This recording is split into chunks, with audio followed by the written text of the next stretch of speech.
cannot stress enough how important it is to turn on MFA anywhere that supports it. It's low hanging fruit, it costs nothing, and it will make your environment vastly more difficult to hack.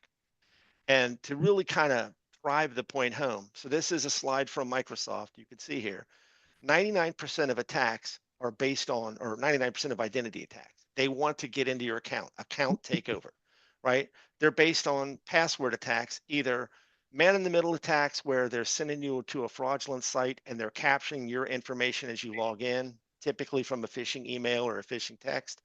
In some cases, they're using just brute force methods to just keep firing passwords at your accounts. But again, 99% of these are based on bad passwords. They know that people use the same passwords on multiple accounts. They know that people are using bad passwords.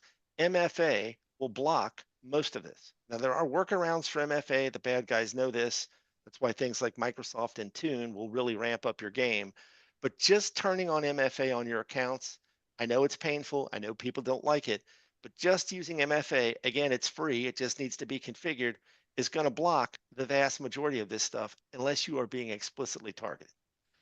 And Dave, just to throw in there, it's a good point for me to mention that in VIP, our software, we do have MFA available. So if anyone needs help with that, you can just put in a help request to get that set up if it's not already.